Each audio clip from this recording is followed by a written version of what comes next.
Okay. So, papalitan natin yung araw yung brake cable ng aking harapan, kasi ano na siya guys, garalgal, kung magaspang na yung loob ng cable niya. So, ang ginawa guys, tanggalin natin yung bar tape. Syempre tapos kulang tayo ng allen. So, ito nga pala yung tools na ating mga gagamitin guys. So, kuha lang kayo ng mga kailangan niyo dyan. Ano nyo lang to guys, tanggalin nyo lang to guys sa pagkakaigpit. Okay. So meron na siyang himulmul guys, ayun pangit yan guys pag merong ganyang mga himulmul. Ayun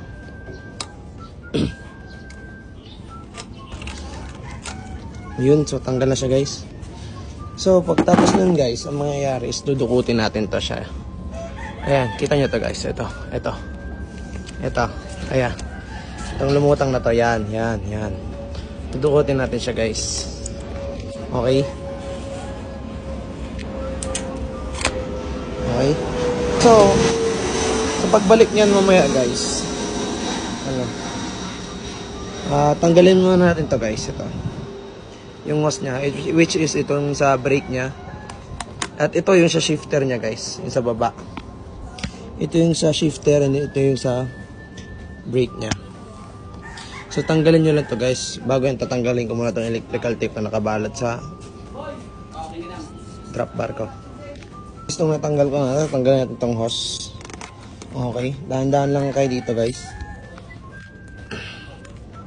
Hose niya guys. Okay. So change plans tayo guys Tatanggalin ko na lang itong buo. Itong cable niya, yung lagayan ng niya, housing cable, since sa tingin ko isa rin to sa mga cos kasi kinakalawang niya guys loob. So ang gagawin ko na lang nito guys, isusukatin ko to kaparehan nito para di na ako di na ako magtatansya kung gaano kalaki dapat o kahaba yung putol ko. Okay, same size nito guys.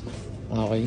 Siya guys, ready na. So, ang gagawin naman natin is kukuha tayo ng bagong cable at ipapasok muna natin siya dito guys. And then, papalusutin natin siya dito. Then, tsaka natin to isusuksok sa cable na lumabas dito guys sa loob ng STI nyo.